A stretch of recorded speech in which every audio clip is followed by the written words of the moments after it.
Welcome back to the Check Swing Podcast with myself and, of course, the brains and brawn of the situation, Coach Miguel Santa over there. He's in the building rocking his looks like it's the Phillies gear, or it could be like a Philadelphia Union gear. And the City Connects are very similar to the Union, but he's rocking his Phillies gear. They rock them on Friday. They rock them on Fridays, so you can always check that out. But I like to start off every show by asking my people how they been. So Miguel, Sir. how you been? Minus this microphone situation, fantastic. Yeah, that Um, microphone situation. Yeah, that can be a pain in the behind. among other things, but yeah, all is well in the city of Baltimore. Baltimore, having big fun in Baltimore. Baltimore. Big fun. Have you seen the I don't even know what they were. I guess they're memes. No, they're not memes. Maybe they're memes. The with the scenes of like the Cosby Show and different shows with the puppets. Yeah, Did you see the one with the? I think I sent it to you with you said it to me. Yeah, that was funny. uh, classic scene. Classic Absolutely. scene. Um, we got some things to talk about today. We have some fun things to talk about. Of course, Miguel is going to try to stump me today, and I actually have a couple of questions for Miguel today to see if I can stump him. Now, I'll put it out there. I have a feeling that he's going to get the first one immediately. Okay, immediately. But the second one, he might have a little issues with. He might have a little issues with. But we'll get to that a little later on in the show. We got some Phillies things to talk about. Of course, the obvious and some of the unobvious things that have happened with the Phillies since the last time we spoke to you guys. And some Eagles moves have happened as well. So we're going to talk about those real quick. The NBA Conference Finals start tonight. They begin tonight. We'll talk about that. Of course, that is the Knicks and the Pacers. A little throwback series for you there. Which takes you back to the 90s. And the T-Wolves and the Thunder, which they don't throw you back to anything right there. So, it might be this. I'm sure this first time we've seen them in the conference finals together. And it's young teams. So I have some interesting things that I found out that I'm gonna talk to you guys about when we get to that part of the show. But make sure you stick around for that. But real quick, just prior to the show starting or earlier today, I saw that George Wendt passed away, I believe today, at the age of 76. And if you don't know who George Wendt is, he's the actor that played Norm on Cheers.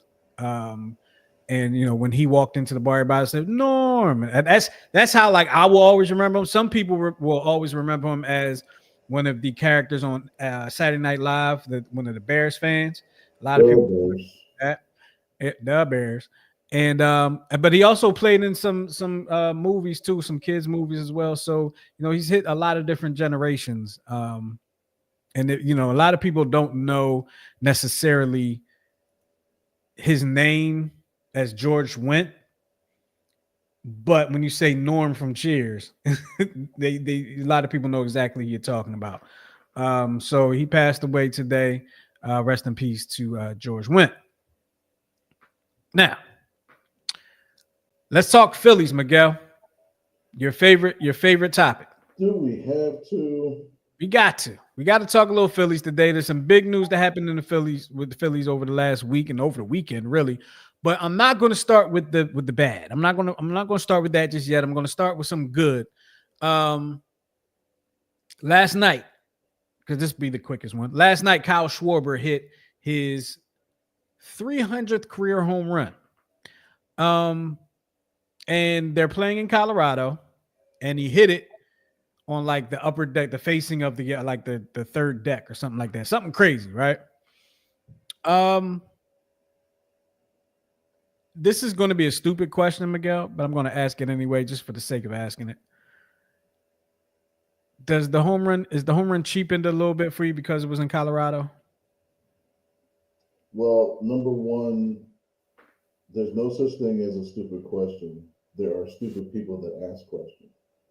Number two, um, I think no, I don't think it cheapens it at all. I mean, there's the argument that well, the air is lighter, people hit home runs, a lot of home runs in Colorado. However, last I checked, Colorado is probably one of, if not the worst teams in baseball. So they haven't been hitting much of anything. The worst. The worst. They've won 8 games. Yeah, they're what 8-39 or something astronomical Something like like that. that. Yeah. So no, I mean, to me, the home run's a home run is a home run. Now let me alter my question a little bit. Is the home run cheapened a bit? The fact that it hit like the upper deck facing, is that cheapened a little bit for you because it was in Colorado? No, It was for me. I'm not gonna lie. I saw it. I mean, I can't do it. I'm gonna just put that out there right now. I can't. I probably couldn't throw it up there, but it kind of cheapened it for me because I was like, "Oh, he crushed that ball." Then my very next thought was, "Oh yeah, they're in Colorado though." you know what though? The Like, ball would have been crushed regardless, but my right, very next thought just automatically was, "Oh yeah, but they're in Colorado." but but I mean, like, think about like all the games you've seen the Phillies play in Colorado, and how many of them have they? I remember there was one game where I think did Harper hit like 2 or 3 home runs in Colorado, like maybe 2 or 3 years ago. He had a really big game out there, but you know, I think the next night they were out in San Francisco and he kind of continued the streak. So I was like, what was the difference other than okay, they're in Denver, lighter air, balls all over So the place. for me, the only difference for me when they play in Colorado is the distance. That's really it for me. Like I feel like in the early days of the Rockies, because we were around for those, we're that old. For the early days of the Rockies, a pop fly would end up being a home run. Now, over the last couple of years, they kind of changed the baseball a bit to kind of keep the home runs down, I guess. But what But Schwarber hit would have been a home run anywhere, right? right. In any climate or whatever the case may be. It just may not have been upper deck. Well, the Face. other thing is too is there's been rumors that not only do they change the baseballs, but they also change them at certain times of the season now. So Oh, really? well, so I think that I can't remember. There was like a group of course pitchers that were complaining how I think in the beginning of one of the seasons, pitchers were having issues like with off speed pitches because the seams weren't quite as like tight enough, or they were or they were too tight that they Mhm. couldn't get like the grip on the rotation, so their curveballs weren't biting and stuff like that. And there was kind of like a verbal thing amongst players. Then all of a sudden, come like July, all of a sudden, like home runs started skyrocketing. So I mean, I it's mean, listen, I think at, baseball's in a bad spot trying to manipulate, some things for ratings and they're trying to bring in new viewers. I'm sorry, Major League Baseball, you're not going to bring in any new viewers. No matter what you do to the game, you're not going to bring in the new viewers. It's just not going to happen. Respect your current viewers who watch it because they like baseball, right? You don't have an exciting game that's going to attract the attention. You don't promote your exciting names that are going to attract the attention. I always talk about the steroid era.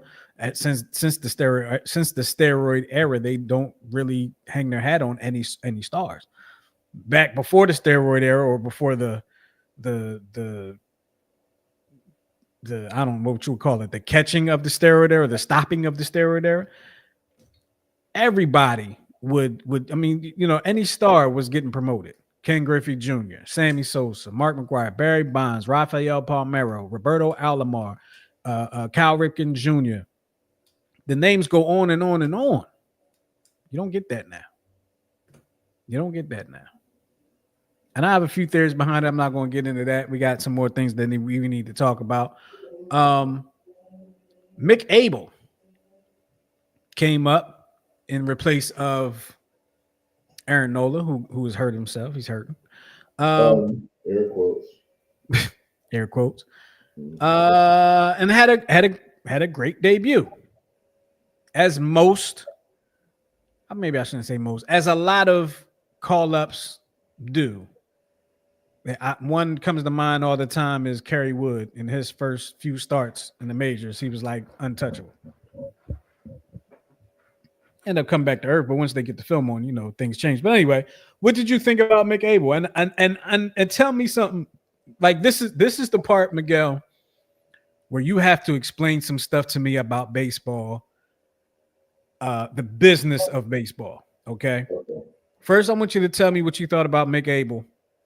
Then I want you to tell me why he was bought up instead of Andrew Painter, because I believe it has something to do with the timing of and all like that. So I just want to put those two things out there for you to answer for me and the people.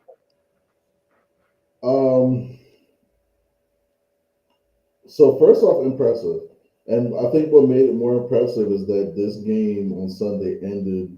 It's like your traditional 1970s or 80s pitchers duel because people forget he faced Paul Skeens, who's the number one pitcher in the Pirates organization, and his stuff is just nasty. I mean, for him to go after Bryce Harper and strike him out on three straight fastballs, one faster than the other, is quite impressive. I with Mick Abel, he was actually drafted before Painter, and he was one of the first pitchers. I guess the Phillies kind of started drafting pitchers out of high school, which was kind of a weird thing, at least to me. But it seemed to be kind of the start of a trend because I think well, Paul Skeens wasn't out of high school, but he was still drafted and came up early. I don't know that I don't know that Andrew Painter not being called up has anything to do with the what you were kind of leading to as far as I forget the term. It's beginning their player eligibility, their like years of service. That's what it is. The years of service. Mhm. So the Philadelphia Phillies have a history of bringing up their prospects late in the season, Yes. so it doesn't count as service time. And I think I tried to explain this before. So basically, as soon as you play a certain amount of games, I think it's like 2/3 of a season, that counts as one full season of service time, right? Okay. But if it's down to like a third or the last portion, it doesn't count as a year of service. They do that so that way they wait longer to have to get to that sixth year Hmm. to have to pay them when they become a free agent. So, like Got for instance, let's say you call up Painter now and he stays on the roster. This is one full season in the majors. it. Hmm. You know what I mean? That counts as the year of service. So, but if you wait later in the season, like September, his first full year of service won't count until next year. So you're like Right. kicking the can down the road. It's kind of a cheapened loophole Now, that explain this part because I kind of know, but I don't think you explained this in there. You're talking about years of service. You're talking about that sixth year. So you're talking about the rookie contract rookie and having contract. to get into your next contract, correct? Explain that a little bit. Right. So when a player gets drafted, and this is part of like the collective bargaining, you have the rights of a player for the first 6 years. So they first 6 years, a player can't just sign anywhere. Okay. So the first 4 years, they are what's I guess you can say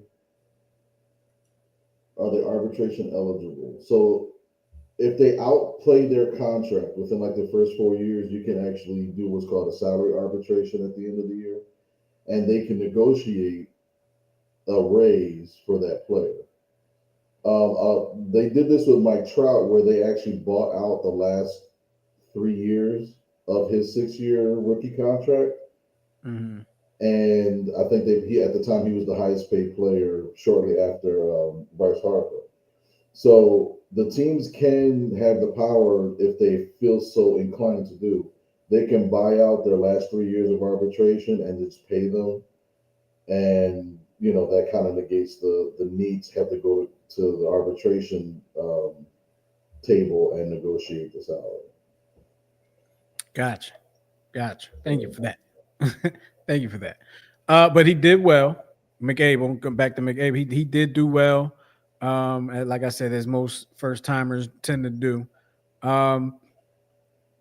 But the bad news that came down this weekend was that of Jose Alvarado, a relief pitcher for the Philadelphia Phillies, one of the best, if not the best, relief pitcher that they have in the bullpen. He's suspended for PED use. Suspended 80 games as well as missing the playoffs, as what has happened in their collective bargaining. They agreed to it like 2 years ago, so this has been in play for like 2 years now, I believe. Unpaid. You said uncanny? No, unpaid. Oh, unpaid, right? Yeah, that's the big part of unpaid suspension. So it's not like he's sitting at home and collecting a check. Now he got to figure something out. I guess he's going to be playing in some other league if he can contractually. I don't know. But he was getting paid. He was gonna get paid $9 million this year. He's gonna lose $4.5 million, and he's on the second year of a 3-year deal that was supposed to pay him $22 million total. So let me ask you this, and I think I know the answer. Next year will be a contract year for him now. Like this year does not like revert or nothing. Like he doesn't come back and he's on to say that this is his second year. Right. Next year will be his third year. Right. So the Phillies also have. So next year's actually an option year. So the Phillies can do a $9 million option to keep him for 26, or they give him a $500,000 buyout, which means he can re-enter free agency. But I think the Phillies get a compensatory pick because of the buyout. But I have to see if that applies to him, because I think we got him via trade, so he's well past his rookie deal. So there has to be some more that goes into this. Some more thought that goes, just not cut and dry for the Jose Alvarado situation. A lot of talk about it though. There's a lot of talk about. I've heard a few things. There's talk about that he had a weight loss drug that he didn't know. This thing was in there. Let's see. I'm not buying a lot of the stuff I'm hearing, because if this were the case, you'd fight it. If this were the case, you wouldn't have been shuffled out of town on an airplane as soon as the news comes out. Like the Phillies are trying to pull something over our eyes right now, and I ain't buying it. Yeah, I mean, Dombrowski said that when he believes Alvarado wasn't being malicious and stuff like that. I think the issue is that it's not. I don't believe it's being malicious. I think at times it's just being lazy.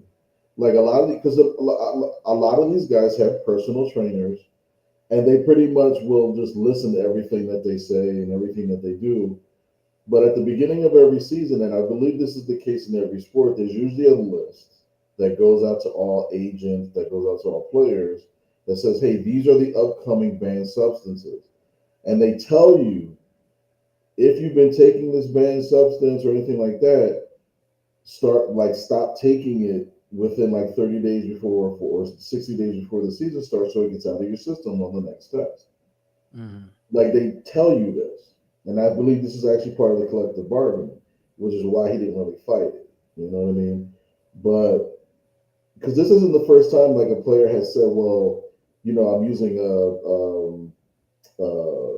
a supplement or anything like that I thought was, whatever. And I think there's still that cloud of like the abuse of the steroid era. Right. But, I just think it's less malicious today, but I think it's just more like players just have to be careful, and I don't think they're careful enough. Yeah, players got to be real careful. There's a lot of things on these lists. And a lot of these things are in some of these things are in these supplements and vitamins that people take, and you got to be careful. You got to read. You got to read what you're taking. Um, I don't know. Philly's got to figure something out now because one of the best relief arms is now gone for the rest of the season. Basically, he will be back before the end of the season, but they have to replace him for the playoffs. So they got to figure something out. It could be we haven't seen Taiwan. Well, we haven't seen Taiwan Walker start in a while, but we don't see him but so much anymore. Taiwan Walker has been put in the bullpen. If Mick Abel stays up and when Nola comes back, maybe Mick Abel gets put in the bullpen. Who knows? I mean, that's a tough transition, though. Go ahead. Just go ahead. You know what I want to do with Nola. Yeah, I know, but we're not even talking like that's an option. But it is an option. It is an option. It is an option.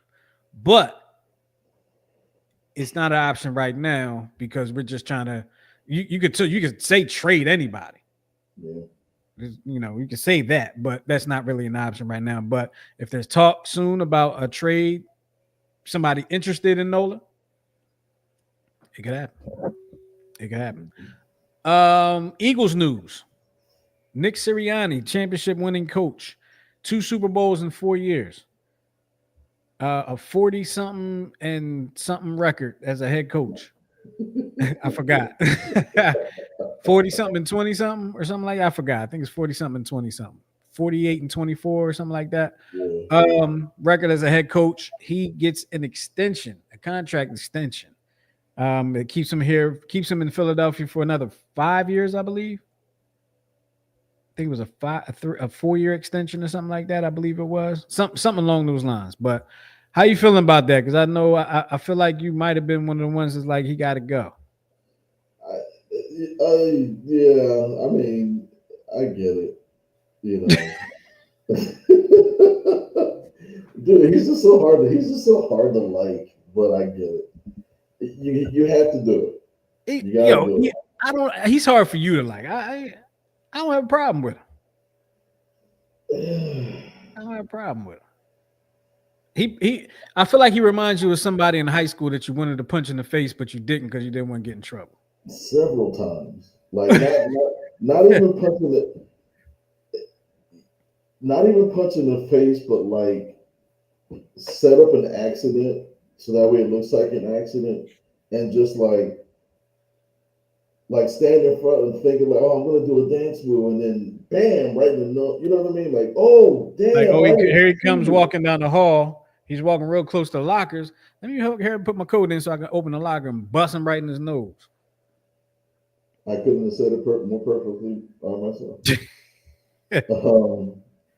So I mean, 48 and 20 regular season record. He's has the third highest winning percentage of any Super Bowl era coach behind John Madden and George Allen with a minimum of 50 games. Like you have to do it. I get it. You just have to do it. Yeah, I just wish that I want him to get a publicist to teach him how to like not sound like he's from South Jersey.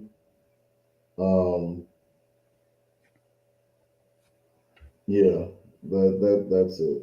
I like Sirianni, man. I like the character. I like him, man. I put him on. It's I think it's setting up. So you know how he reminds me of kind of like a Pete Carroll type. You know, because like his ending. No, Pete Carroll's too polished compared to Nick Sirianni. No. But I get that. But the end of Pete Carroll in Seattle, it was kind of atrocious. Like he sounded like he didn't know what he was doing half the time. And I think the thing that the legacy of Pete Carroll is, I guess he won a Super Bowl, but it's going to be the call of not running the ball with Lynch on the 1 yard line. You know what I mean? I feel you. The only way that Pete Carroll can overcome that is if he wins like 4 straight Super Bowls. But that's going to be his legacy, I think, unfortunately. Well, here's the thing about Sirianni. What is it? Do you hear that? I'm sorry. No, I didn't hear anything. Okay, good. It's annoying that the bejesus out of me. Okay, but I think I just got rid of it. Here's the thing about Sirianni. He reminds me of a person that knows what he's doing, but doesn't know how to explain it. Like that's what he is to me. He knows what he's doing, but he doesn't know how to explain it. Now, do I always feel like he knows what he's doing? No, I don't. Right. But he obviously knows something because he's been to 2 Super Bowls and won one. Now, here's the thing. We're going to have to see this year because I feel like he's going to do a lot of the play calling this season. So I feel like, we'll find out if he earns that money because Kevin, what's his name? The new offensive coordinator. He's been around for 18 years, never called plays. So I feel like I'm wondering if Sirianni is going to be trustworthy of him enough to call these plays, or is he going to want to take over? Well, It's going to be interesting to see. yeah, I think as we've seen in the past, if something does go awry, it's not above or beneath the Eagles to come in and say, "Hey, you need to change something." Because I mean, that's what happened after the 2-2 start last year. Things had to change, and I think again he relinquished play calling, and then all of a sudden we went on the run to win the Super Bowl. So it's like he's almost like the equivalent to like a game manager quarterback, like a game manager coach. Like not very talented at what, like he knows when. I will give him credit that he kind of knows when to step back. Say that last part again. You said what? That he kind of knows when to step back. Yeah. Well, he proved To it his last credit. year. Proved it a couple years ago, or 2 years ago, or four. Was it 4 years ago? 2 years ago. 2 years ago. Um, and we just have to see. That's going to. I think that's for me. That's one of the biggest things coming up this season is him. Will he be calling the plays? Will the new offensive coordinator be calling the plays? Will he take over for calling the plays, or will he have to relinquish? That's. I think that's going to be a big deal this season. I really do. Even more bigger than the how the defense gels with the new pieces. One more thing with the Eagles, and then we'll talk a little some interesting things I saw about the Eastern Conference or the NBA Conference Finals. Joe Douglas is coming back. Miguel, talk to me about that. Why is that significant? I Well, know he was there, and we had some success. I'm sorry. I asked you to tell me, and now I start saying, "Go ahead." I'm sorry. Go no, ahead. so Joe Douglas was and I think he's actually coming back in the same role, but he was the one that was in charge of the Eagles scouting department when we won the first Super Bowl. Mm-hmm. So I believe it was the year after that he left to go to the New York Jets, and I think a lot of people were up in arms, like, oh my God, like that was the secret sauce right there, and you just let him walk away, yada yada yada. But I think the Eagles were prepared for it, and they did Can pretty I well. can I butt in real quick? Sure. That was the Eagles' very first Super Bowl victory. Mm-hmm. Everything was the secret sauce. Everything. Right. Where I sat and watched the game every week was part of that secret sauce. Yes. I told. So that was the year. No, that wasn't the year that wasn't the year that they won. They didn't start off like undefeated that year, did they? They started out No, one that was one. the Jalen Hurts year. Yeah, but they started off 1-1, and remember they were the field goal, the 61-yard field goal that Yes. yeah. Yes. So Yeah. that was either gonna be they were either gonna be 1-2 or 2-1, and they wound up being 2-1. Yes, I do remember that. I remember that very well. I remember it very well for a couple of different reasons. I'll tell you after the show again. Another something to tell you after the show. But this is totally different. Anyway, he's back. He's back with in the scouting department. I thought it is interesting they brought him back. Not because I mean he's obviously, I guess he's good at what he does. The Jets didn't prove anything yet, but they had issues. But they had success without him. Right. Mm-hmm. And I'm just saying that because a lot of people are like, yeah, he was the reason, he's the guy. Like when he left, people were like up in arms. Like Mm-hmm. this is, I don't know if any other cities do this. You could tell me about Baltimore, I guess, maybe. But this city gets so up in arms when front office people leave sometime Mm-hmm. that they feel like do a good job. And it's so funny because we really don't have an idea or a clue what's happening in the front office for real. Like we Right. hear people talk on the radio and stuff like that, but we're not there to really know if they're really doing a good job. Results on the field, we just take that as they're doing a good job, but we don't really know. But in this city, we know everybody from the CEO, head president to the person in the lunchroom that's making the mashed potatoes. We know everybody, every name, and we know if they're doing their job or not doing their job effectively. Well, it's funny you do say that. So this past weekend, um, the Orioles, the baseball team, the Orioles, actually fired their manager, and it seems like there was a lot of people that were up in arms, like the two Orioles fans that I work with here in Baltimore. They were like, "Man, it's not his fault. His talent isn't what it was or what it's supposed to be." Yada yada yada. And as our show was starting tonight, the general manager for the Orioles finally has spoken because he was fired Saturday, so he Mhm. finally was able to I guess clear the air on the reason for the firing. But from a strategic standpoint, like the way he made his lineups wasn't really making sense, and I know like he was kind of digging for ways. Yeah, I mean, the Orioles are absolutely hideous right now. You know what I mean? I think they've won. They're like two for their last like 14, losing a whole bunch of one-run games, getting shut out a lot. Um, but it's a combination of injuries and it's a combination of their youth not showing up. They're not getting into their second year. It's like everybody's in their sophomore slump basically. So, They're a but young team. They're a young team, and they overachieved a bit last year. I mean, they had some good pieces, but they overachieved a bit last year, and they're struggling in the beginning of this year. I think they'll get it together though. yeah, but the Hyde firing is not very like. There's been an outcry. Like they've been calling for the GM's head and the owner to sell. So it's like it was pretty interesting because I was like, wow, that sounds very Philly esque. I didn't know that they had that in them, but and all things considered, they only really have two professional sports teams. So True, and the Orioles is their life's blood down there. They bleed the Orioles down there because that's all there was for a while. but what's funny? Like it's mainly I would say the Orioles is everybody's, but the Ravens down here, yo, the women in Baltimore absolutely adore. Yes, they I do. see.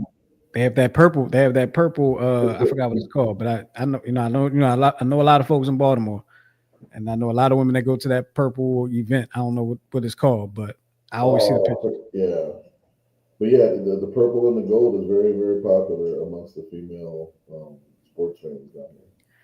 Absolutely. Everybody that's checking us out right now, we appreciate y'all hanging with us. Make sure y'all hit that like button for us, and give us a share or something like that. We really appreciate it. The NBA Conference Finals begins tonight, and The what? Sorry. so Miguel, I told Miguel last week that he's missing out on a probably the best playoffs, NBA playoffs we've probably seen in the past 10 years, I'm going to say. Probably past 10 years, probably like when Kobe was still playing. You know what I mean? But here's what I will tell you. Here's my attempt to get you to watch some of these games. Okay, let me try to attract you, Miguel, you to watch some of these games. Now the Western Conference Final between the T-Wolves and the Thunder, I'm going to try, but I don't know if I have something for you. But the Knicks and the Pacers. So I'm guaranteeing not a fight because it's the playoffs. Not a fight because people don't want to get suspended. So they, but I am guaranteeing a scuffle or two. Okay. I'm guaranteeing a scuffle or two. And I know that's the type of stuff you like to see in the NBA, which is funny, which I don't, I'm surprised that you're not a hockey fan. I am a hockey fan. Because there are a lot. Oh, that you are a hockey fan. Then we should have mentioned the conference finals in hockey. Yeah, I love hockey. Playoff hockey is the bomb. It's amazing. You know what's crazy? People always say that playoff hockey is great. It's amazing. It really is. I watch playoff hockey, Miguel, and I'm like, yeah. And I know this is going to sound crazy. I'd rather watch playoff baseball. I mean, playoff baseball is actually not bad. But now, caveat to that: if the Flyers are playing playoff hockey, I'm gonna watch. I'm gonna watch the Flyers in the playoffs before I watch a regular season baseball game. But back to what I was saying, that's going to be a physical series. Those two teams played each other last year in the second round, and the Pacers knocked the Knicks out of the second round. I'm looking for that to be a physical series. I'm also looking for the Western Conference series to be a physical series. There could be a dust up or two in that one. Both teams are actually all four teams in the still in the playoffs are very physical teams. Maybe four of the more physical teams in the league. But also the T-Wolves, all these teams are young, but the T-Wolves and the Thunder are like very young teams. And I'm looking at it, right? And I was looking, I was like, man, these teams are really young. There is the youth movement now in the NBA. I think we're getting that shift now. I think we're getting that shift. You know how we went from Mike to Kobe, and then with Kobe to LeBron. But LeBron was a little earlier, so it was like Mike to Kobe, LeBron. Mm-hmm. But you had like Dr. J to Mike, or Dr. J to Magic, and then kind of Magic to Mike. I think we're getting that shift because in these conference finals, I keep looking over at the teams like I don't know where they are. In these conference finals, there's no Steph Curry, there's no Kevin Durant, there's no Jokic, who they talk about should be the MVP last 4 years in a row. There's no I'm trying to think some of the people on the East. There's no Jimmy Butler. He's not on the East anymore, but there's no Jimmy Butlers. There's all young guys. You got the Villanova Knicks. You got 3 or 4 guys from Villanova on the Knicks, and then you got these T-Wolves. But here's the interesting thing that I looked up, Miguel. What's that? I was looking at the teams, right? And I said Knicks and Pacers, T-Wolves and Thunder. And I said, wow. I said these 4 teams in the playoffs, these 4 teams left in the playoffs, 2 Olympians from the United States on these 4 teams, right? One of these teams doesn't have any Olympians on them from any country. That's the New York Knicks. So I did a little more digging. The two United States men's basketball players that played in the Olympics this past season, the Timberwolves, Anthony Edwards, and the Pacers, Halliburton. So I said, well, I know there's a player on the Thunder that played for Canada, Shai Gilgeous-Alexander. I know he played for Canada. So I said, let me see how many Olympians are in the playoffs, from all over. So here's what I found. So I said Tyrese Halliburton and Anthony Edwards from the United States, right? Mm-hmm. That's on. Tyrese Halliburton plays for the Pacers. Anthony Edwards plays for the T-Wolves. The Pacers also have a what's his name? Joe. I forgot his first name. Nembhard. He played for Canada. Okay. Mm-hmm. The T-Wolves have Rudy Gobert, who played for France. The T-Wolves have Nickeil Alexander-Walker, who played for Canada. And they also have Joe Ingles, who played for Australia. Then you had the Thunder, who as I mentioned earlier, Shea Gilgeous Alexander, who's probably one of the best players, if not the best player in the league this year. Um, then you had his name. We call him Lou Dort, but his name is Lugens Dort. Plays for the Thunder. I mean, he plays for Team Canada. Um, and I believe there What was country one. does he represent? Huh? What country does? What is his name? Lujan Dork. Lugens Dort, Dort, and he plays for. He actually plays for Canada. I would have thought like Germany or something, but he plays for Canada. Or Sweden. So there are. So I get here to say all that to say there are 1, 2, 3, 4, 5, 6, 7, 8 Olympians in the conference finals. Only 2 of them are from the United States, and the New York Knicks don't have any Olympians on their team. Not a one. And a lot of people are favoring the Knicks to go to the NBA Finals. So that'll be interesting to watch. I think it's interesting that there are so many foreign Olympians in the conference finals, and there will only be 2 Americans from the Olympic team on these conference finals. I mean, in the NBA final, it could be none, it could be 1, or it could be 2, but there will not be more than 2 American Olympians in the NBA finals this year. I think that's very interesting. Now, that's not to say that other years there's been plenty, there's been a whole lot more. Right. I just found that interesting. Miguel, you had some shout outs you wanted to give. You have some folks that made some accomplishments, and you wanted to give them some recognition. Yeah, I wanted to give a shout out to 3 players in particular. So the first one is Griffin Wadley. He's come a long way. I mean, I can't say enough about this kid. He's one of the hardest working kids, um, you know, that I've ever coached.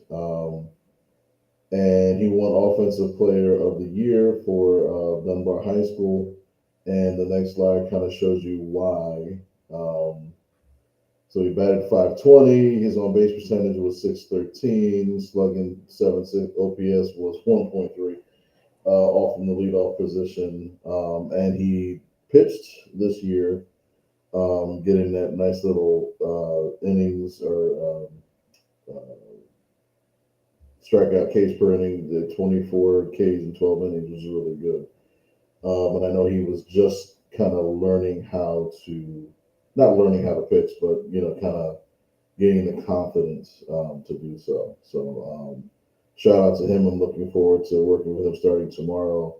I start my summer season with the Dirtbags 2028, and he's doing well. So shout out to him. Awesome. The next one. This is a player that I coached on a couple of occasions. He was on one of the teams when I was being transitioned over to the New Orleans team.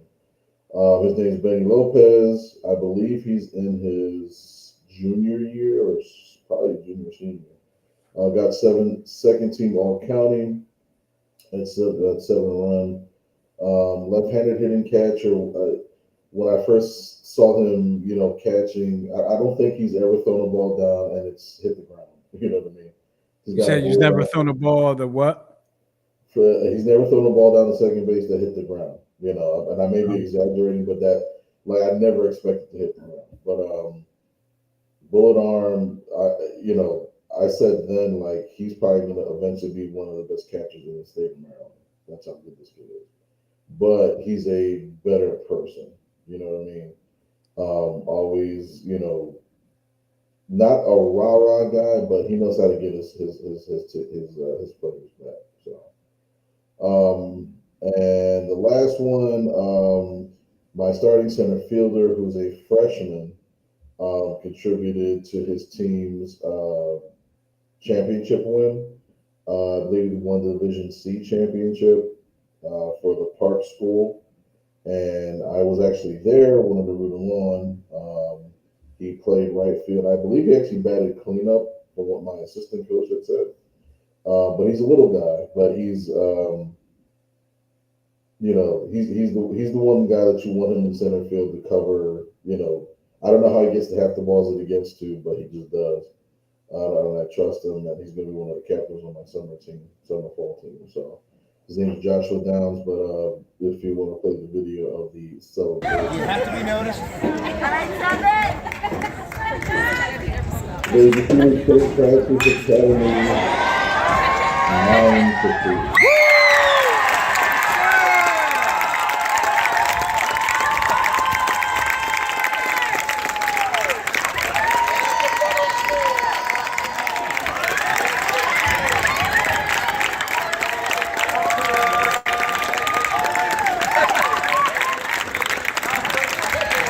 Wait a minute.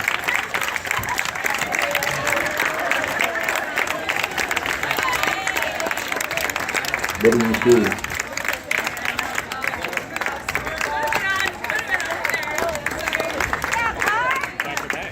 That's awesome.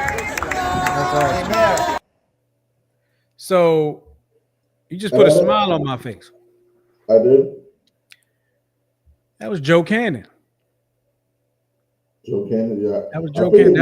That's where I got my first collegiate base hit at Joe Cannon Stadium. Beautiful thing. And what's funny? I meant to tell you, right? Their head coach, at Parkland, this is the first time they've ever won back-to-back championships.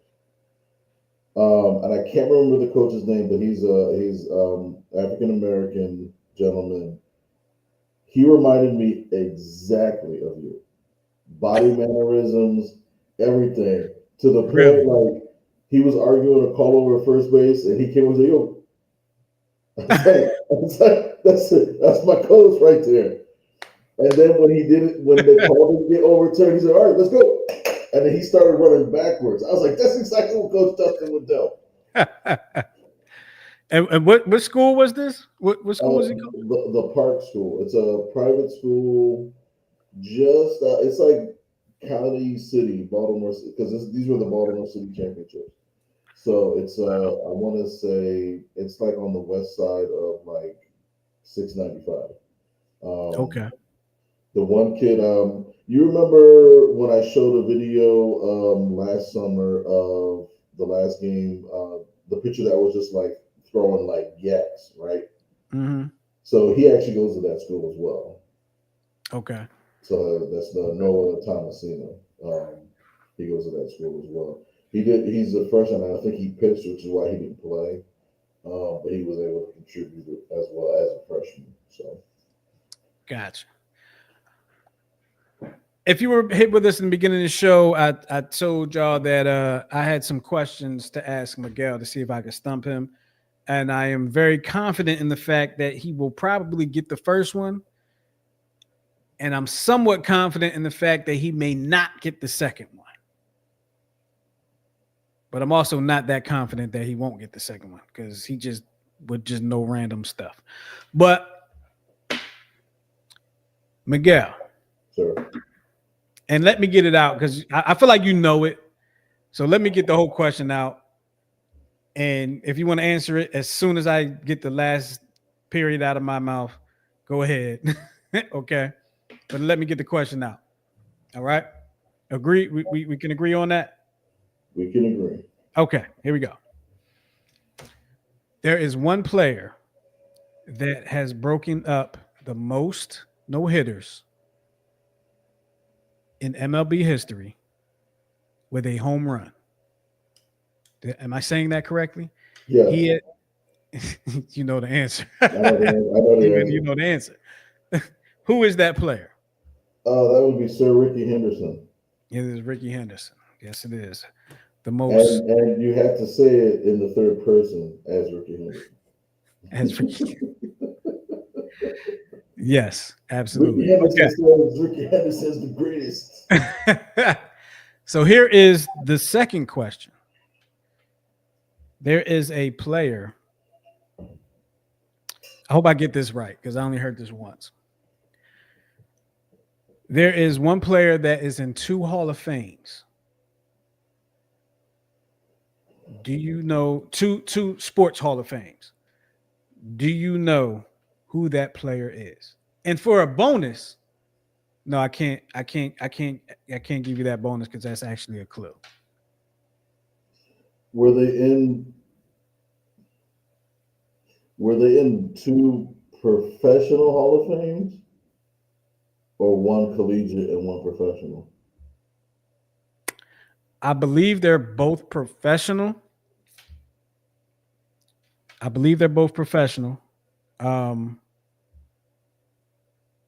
But it's not like a school Hall of Fame. Like it's not like the University of Maryland Hall of Fame and this sport Hall of Fame. It's two sports Hall of Fames. Is one of the sports football? No. Damn. So the first person I was thinking of was Ernie Ladd, because he's in the Football Hall of Fame, but he's in the WWE Hall of Fame, even though it's not technically, you know what I mean? So that was the first one. And you know, I do not consider that a sport. I caught a lot of flack. In one of our videos about it, but I do not consider WWE a sport. And that's fair. That's why I was like, okay, could it be? See, but to be in, so it's like they're like both in like just as an example, like they would be in the NFL Hall of Fame and the Major League Baseball Hall of Fame, correct? Is that what you're saying? Okay. Right.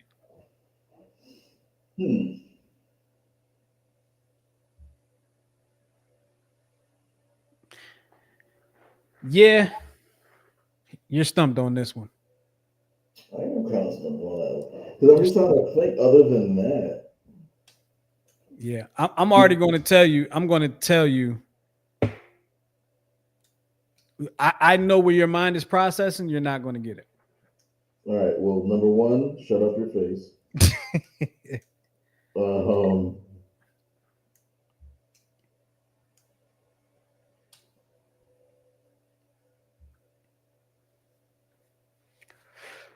Yeah. Hold on. Let's see what we got here. This is Miguel's thinking music.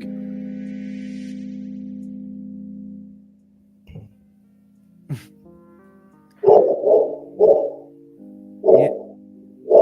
Luna doesn't like the music.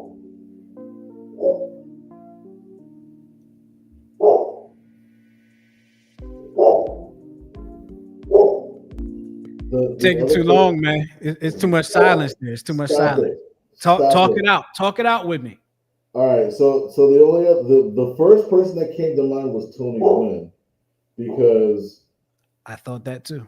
He was Major League Baseball Hall of Fame, but he was in the was the San Diego Aztecs Hall of Fame for basketball and baseball. Mm-hmm. But both professional Hall of Fames. That's a conundrum to me. You talk it out with me. Is one of the sports baseball? No. Okay. So I gotta go a different route. Shut up! Luna's trying to answer the question. She's like, "It's this one." You big dummy. Oh my goodness. Is one of the sports football? No. Ooh.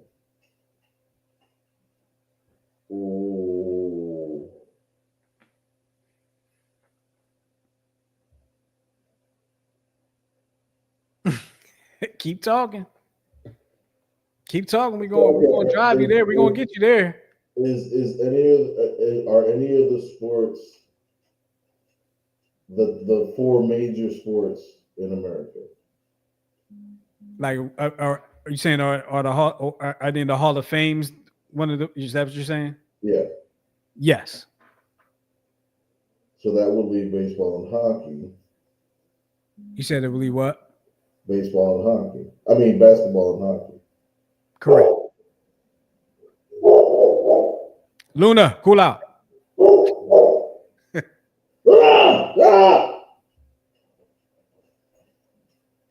She's barking at her boyfriend. She wants to get laid tonight.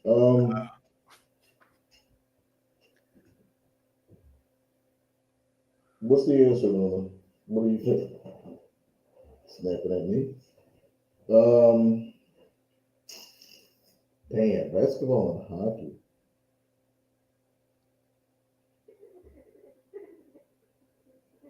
Yeah, I don't got it. So I'll give you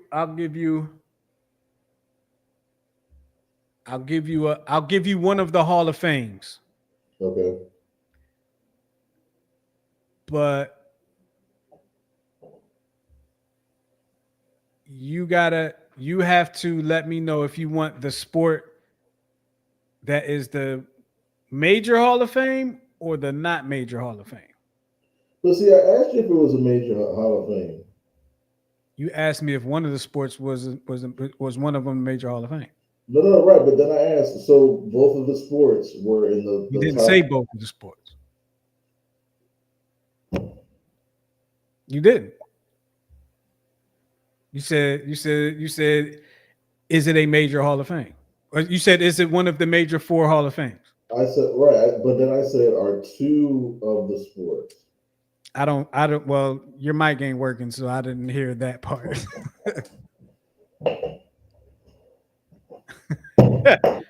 And I don't think anybody else heard that part either.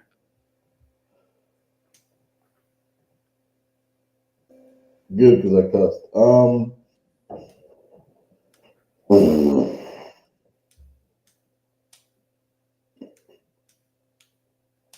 One of the major sports is basketball.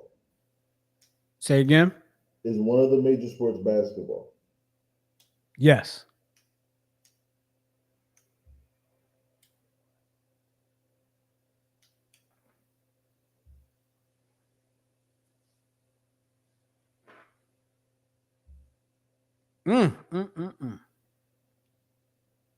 Too much silence. Come on, talk it through. Because I'm thinking of somebody that was an athlete. Because if it was football, well, I was thinking It's that not. Huh? I know it's not football. So stop thinking football. That shouldn't even be in your cerebellum. I don't even know if I used that correctly. Did they play in the 70s and the 80s? They played in the 70s. Did they play in Philadelphia at any point? Yes. Ooh.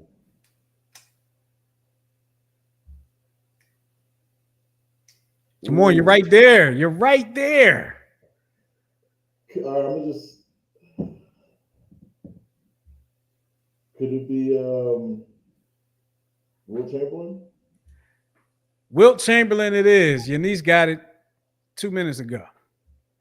Whatever. I win. Basketball and the Volleyball Hall of Fame. Volleyball. See, but you technically lied to me.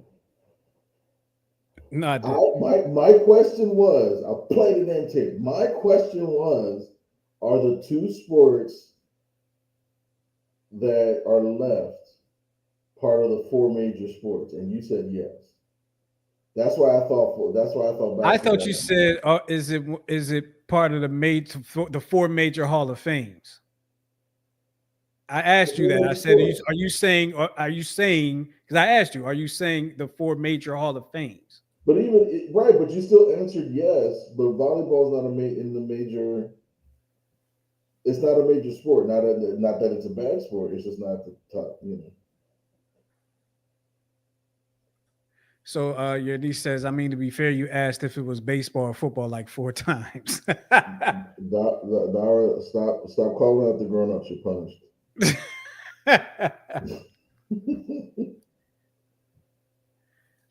He said he did say one of them are not both.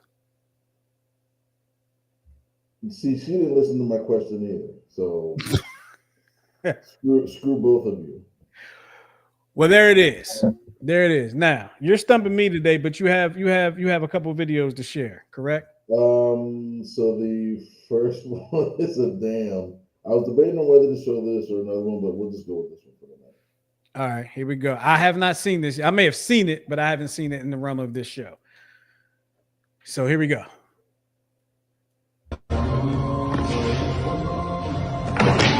Ooh. That's that Yeah, pole work. No diddy. Jermaine Poe, Tennessee Tech University. They'll go to the Eagles. Yeah, I wasn't ready for the no Diddy part. I wasn't ready for the no Diddy. Now I gotta play it again. That made it all worse. Woo. That's that pole work. No diddy. Jermaine Poe, Tennessee Tech University. They'll go to the Eagles. No Diddy. Now the second one you don't have to play now. It's just funny because it's just you'll see at the end. Well, you know what? Let's play the title of the video is it's what's in a name. Line drive. Look what I found. Got to charge those. Drew Tinsworth, 87 off the bat. Yeah. There are some names out there in college these days. Yeah. I'm gonna just say that. There's some names out there. That was a hell of a play, though. It was a great play by Tinsworth. And he played it smooth. Like when you catch it, you just drop it and walk off. You got to play that smooth. Like you can't get excited. You got to act like, yeah, I've been doing that my whole career. So it looks like Miguel is making these more and more difficult for me. A one-time All-Star, played for 72 teams and 3 different numbers with each of those teams. How in the world am I supposed to get this? Okay, so. Hey, okay, wait a minute. I must preface this. You are on an 8-game winning streak. Am I really? No pressure. Thanks a lot. You got the last 8 in a row. Pete and Cavilla. It's like, no, I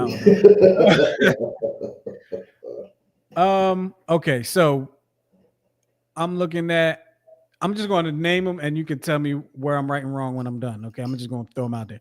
Okay. Phillies, no. Cleveland. No. Wait, hold on. Phillies,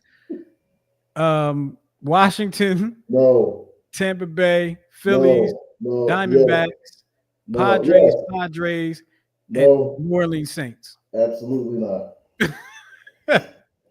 All right, who are the teams for this one-time All-Star? Philadelphia Phillies, St. Louis Cardinals, Kansas City Royals, New York Mets, the Brewers of Milwaukee. No, hold on. Start over, okay? Because you're messing up my brain. Okay. I need you to go in the order of every team that's up there. So start from the beginning. You said Phillies. I forgot the second one already. Oh, the Cardinals. Yeah, the third one, I believe that's Arizona. The third one? I thought the fourth one was Arizona, or the fifth one was Arizona. Oh, you're right. Fifth one is Arizona. So okay, let me start again. From left to right, Phillies, Cardinals, Royals, Phillies a second time, Arizona, the Mets, for whatever reason, having 2 numbers, and finally, the Brewers of Milwaukee.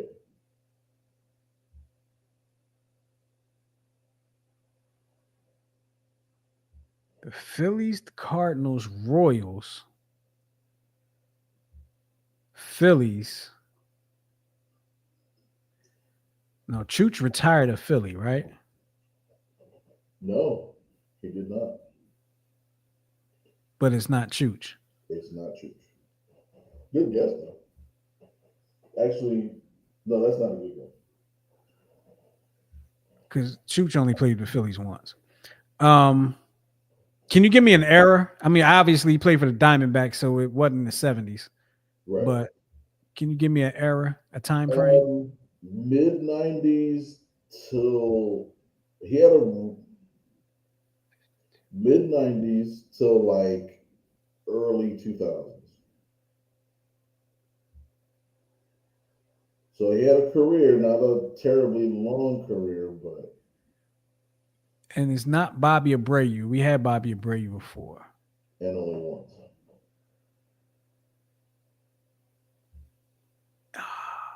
Would it be terribly obvious if you gave me the position? No. Did he play multiple positions? No. What position did he play? Pitcher.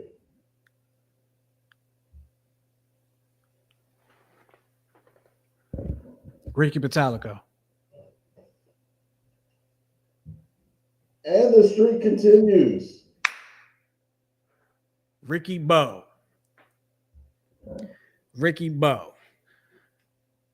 So I remembered some of that. I didn't know he played for Arizona. I used to work with Ricky Pitalico, actually. So you got as a player or when he came back to work for Comcast? When he was working for Comcast. When he was working on TV. I worked with him on the show. For those that don't know, he was drafted by the Phillies, came up as a Phillies closer in 95, was an All-Star in 96, his only All-Star stint, and then proceeded to have arm problems and kind of bounced around, made a second comeback, and the rest is history. Ricky Bo. Yeah, he's on the radio up here in Philadelphia now, too. Actually, it's taken over for they call it the afternoon show now. It was called the best show ever. Now it's called the afternoon show, and I believe he is the main host on the afternoon show. So yeah, shout out to Ricky Pitalico. Pretty cool to work with too. Oops, pretty cool to work with. Oh, didn't okay. We both hit buttons at the same time. So, well, cool. Well, look, we both answered each other's stumps. You answered both of mine, and I answered yours. So shout out to the both of us. And I do remember Ricky Pitalico making that one All-Star game. He was, if I remember correctly, he was the only representative that year. And it was at the Vet. Oh, okay. You were pointing down. You know what? I thought you did or something. I didn't know what's going on. In my mind, I'm like, it was here at the Vet. That's what my apologies for the crossing of the signal. And you know, the next year's MLB All-Star game will be in Philadelphia. Looking forward to that. I don't know if I'll go to any of the activities, the festivities, like I did the first time, but it's possible. We should set up a remote at like Broad Snyder or something, like at the train station. Wherever they're doing the Fan Fest, that's where we should do it. Oh, they're probably at the convention center. Probably.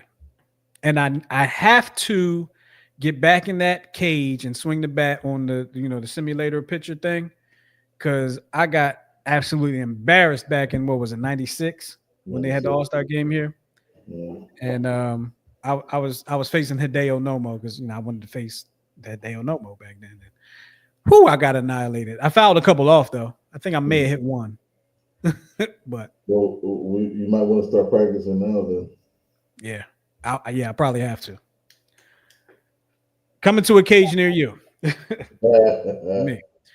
All right, look, y'all, we appreciate y'all hanging with us here on the Check Swing Podcast. For y'all that still hang with us, please hit that like button, that share button, the subscribe button, whatever the case may be. Make sure you check us out next week. Actually, next week it'll be on a Wednesday. I'm letting Miguel know now because I've been meaning to let him know for the last few days. Next week will be on a Wednesday as opposed to a Tuesday because, life. So we'll check y'all next Wednesday right here on the Check Swing Podcast with myself and, of course, the brains and the brawn of the show, Coach Miguel Santa. We appreciate y'all hanging with us. We'll talk to y'all next time. Peace.